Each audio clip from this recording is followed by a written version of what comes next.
কলিকালে হরে কৃষ্ণ তারক ব্রহ্ম নাম কীর্তনই কলির ধর্ম।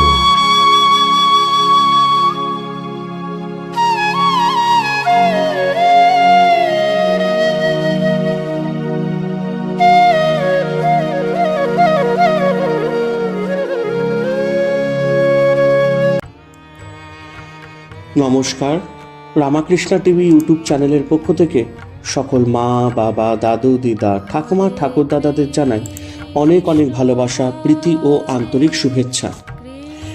সবাই ভালো আছেন, ভালো থাকবেন। ভগবান কখন অবতার হন? ভগবান কখন অবতার হন? বর্তমানে এত অত্যাচার হতে দেখেও ভগবান কেন প্রকট হচ্ছেন না? তাহলে কি গীতায় যে কথা বলা হয়েছে তা ঠিক নয়? দেখুন, খুব সুন্দরভাবে আমাদের কাছে জয়দয়াল গোয়েন্দেকা প্রভুজি এই প্রশ্নের, এই যে নানান রকম প্রশ্ন আমাদের সবার মধ্যে যে আসে, এই বিষয় খুব সুন্দরভাবে আমাদের কাছে বিশ্লেষণ করেছেন। প্রভুজি বলছেন, গীতায় ভগবান যে কথা বলেছেন তা অবশ্যই ঠিক।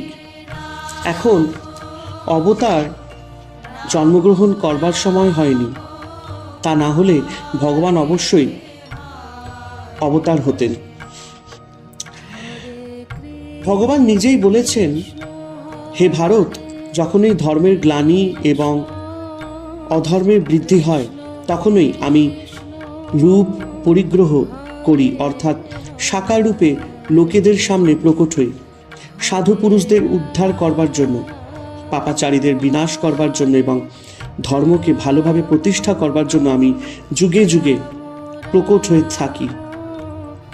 আগে ভগবান যখনই অবতার হয়েছেন সেই সময়কার অবস্থা যদি আপনারা, মানে প্রভুজি বলছেন আমাদেরকে, আমরা যদি একটু চিন্তা করি তাহলে দেখতে পাবো যে সেই সময়ের অবস্থা কত পাপপূর্ণ এবং ভীষণ ছিল। সত্যযুগে হিরণ্যকশিপুর রাজ্যে এমন রাজাজ্ঞা ছিল যে কেউ ধর্মাচরণ করবেন এবং হরিকে ভক্তি করবেন তাকে ফাঁসি দেওয়া হবে, হরির নামও কেউ করতে পারবে না। এই রকম রাজাজ্ঞা রাজার নিজের ছেলে প্রহ্লাদ না মানায় তাকে ঘোরতর দণ্ড দেওয়া হয়েছিল। একদিন হিরণ্যকশিপু প্রহ্লাদকে কোলে নিয়ে জিজ্ঞাসা করেছিল, তুমি কি পড়েছ, আমাকে একটু শোনাও তো। প্রহ্লাদ বলেছিল, বাবা, আমি যা পড়েছি তা শুনুন। ভগবান বিষ্ণুর নাম এবং গুণ শ্রবণ ও কীর্তন করা, ভগবানের গুণ, প্রভাব, লীলা এবং স্বরূপকে স্মরণ করা, ভগবানের চরণ সেবা করা, ভগবানের বিগ্রহকে পূজা করা এবং তাকে নমস্কার করা, দাস্যভাবে তার আদেশ পালন করা, সখ্যভাবে প্রেম করা, সর্বস্ব সহ নিজেকে সম্পূর্ণরূপে নিবেদন করা। এই কথা শুনে হিরণ্যকশিপু বিস্মিত হয়ে এবং প্রশ্ন করেছিলেন, এই কথা তোমাকে কে শিখিয়েছে? তখন তিনি বলছেন, এই প্রশ্ন করে, আমার রাজ্যে আমার পরম শত্রু বিষ্ণুকে ভক্তি করবার উপদেশ দিয়ে আমার হাতে কে মৃত্যু মুখে পতিত হতে চায়? তখন প্রহ্লাদ বলেছে তার পিতাকে যে, হে পিতা, হৃদয়াস্থিত ভগবান বিষ্ণুই তো সমগ্র জগতের উপদেশক। হে তার, সে পরমাত্মা ছাড়া আর কে কাকে কি শেখাতে পারে? পিতা, বিষ্ণু ভগবান কেবল আমার হৃদয় নেই, তিনি আছেন সর্বলোকে, তিনি সর্বত্রগামী। তাই তিনি আমাকে, আপনাকে এবং সকল প্রাণীকে তাদের আপন আপন চেষ্টায় পবিত্র করেন। এই কথা শুনেই রাক্ষসরাজ ক্রোধে প্রজ্বলিত হয়ে উঠল এবং ভক্ত প্রহ্লাদকে নানা রকমভাবে তীব্র কষ্ট দেওয়া হলো।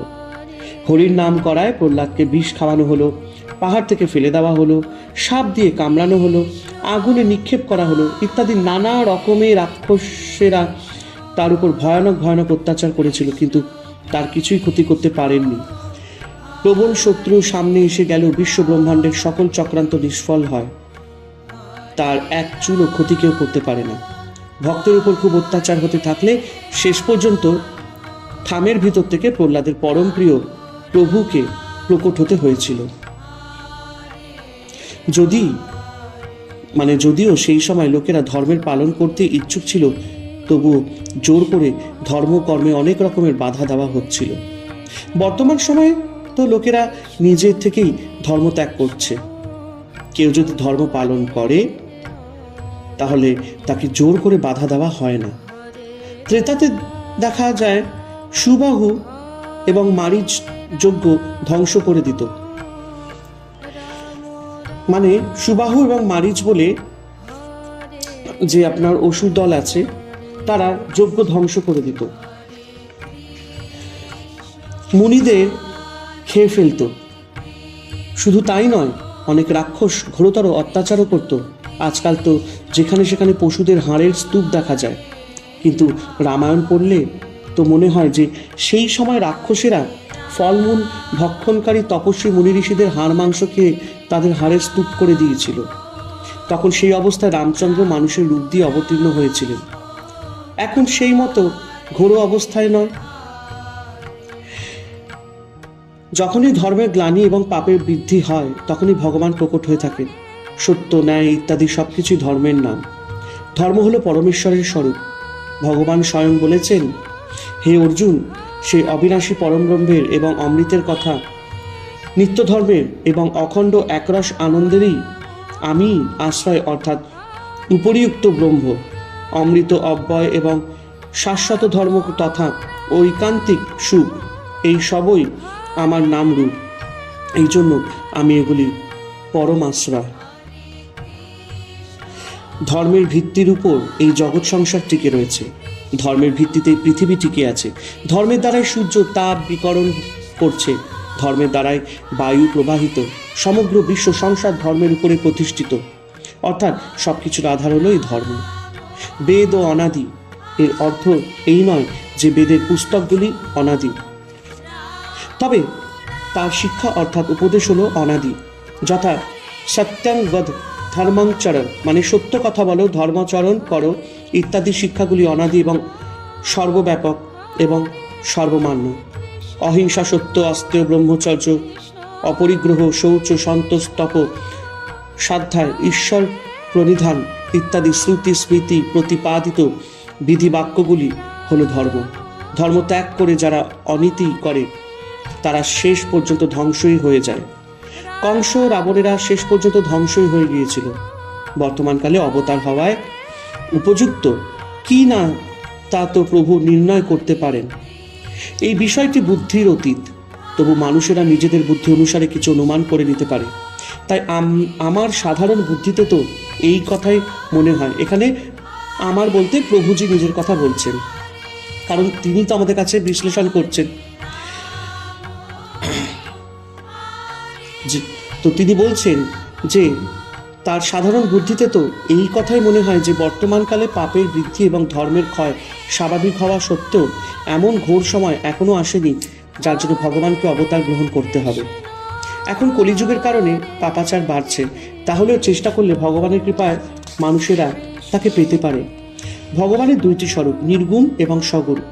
তার নির্গুণ স্বরূপ বুদ্ধি এবং ইন্দ্রিয়ের অতীত, সগুণ স্বরূপ বুদ্ধি এবং নেত্রের বিষয়। তাকে দেখতে পারি। সগুণেরও দুটি বিভেদ, সাকার এবং নিরাকার। যা সচিদানন্দ স্বরূপ সর্বত্র ব্যাপক, তা হলো সগুণ নিরাকার স্বরূপ। এবং যেমন সর্বত্র বিস্তৃত বিদ্যুতের তারে বিদ্যুতের প্রবাহ সর্বদা সর্বব্যাপক থাকে, তেমনি ভগবানকে দেখা না গেলেও তিনি সদা সর্বদা বিদ্যমান। সূক্ষ্মদর্শী পুরুষ তাকে তীক্ষ্ণ নির্মল বুদ্ধি দ্বারা অনুভব করেন। এই আত্মার সূক্ষ্মদর্শী পুরুষেরা তাদের তীব্র এবং সূক্ষ্ম বুদ্ধি দ্বারা দেখতে পান। আর সাকারকে তো আমরা নিজের চোখের সামনে প্রকট রূপে দেখতে পারি। নির্গুণের উপাসনার দ্বারা গুণাতীত ব্রহ্মকে পাওয়া যায়। গুণাতীতের বর্ণনা তো নিত্য, জ্ঞান, অনন্ত প্রভৃতি শব্দের দ্বারা করা হয়েছে, কিন্তু বাস্তবে তার স্বরূপের বর্ণনা বাক্যের দ্বারা করা যায় না। তিনি তো অচিন্ত এবং অনির্বচনীয়। শেষ পর্যন্ত বেদও তাকে নেতি নেতি বলে জানিয়েছে। প্রমাণের দ্বারাও সে অনুমান করা যায় না, তিনি কেবল অনুভবনীয়, কেননা সমস্ত প্রমাণ সে ব্রহ্মের সন্নিধানে প্রমাণিত হয়ে থাকে। বাণী যাকে প্রকাশ করতে পারে না, কিন্তু যার সান্নিধ্য বাণী প্রকাশিত হয় তাকেই তুমি ব্রহ্ম বলে জানো।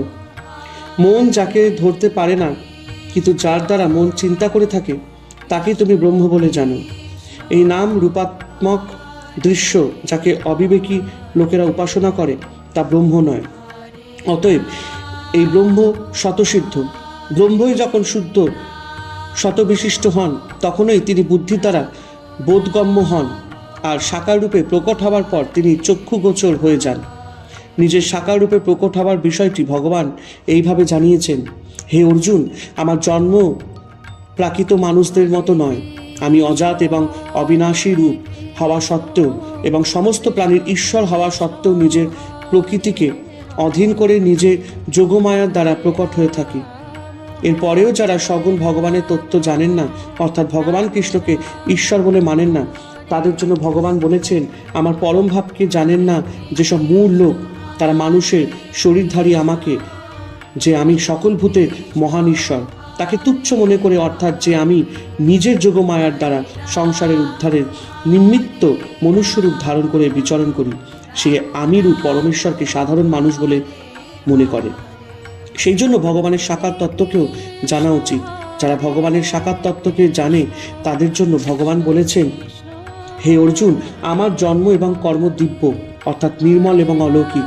এইভাবে যে মানুষ তত্ত্বগতভাবে আমাকে জেনে নেয়, সে শরীরকে ত্যাগ করে আবার জন্মগ্রহণ করে না, সে আমাকেই প্রাপ্ত হয়। হরে কৃষ্ণ কৃষ্ণ কৃষ্ণ হরে হরে, হরে রাম রাম রাম হরে হরে। জয় শিব শম্ভু, জয় দেবী দুর্গা দুর্গতি নাশিনী, জয় মা কালী।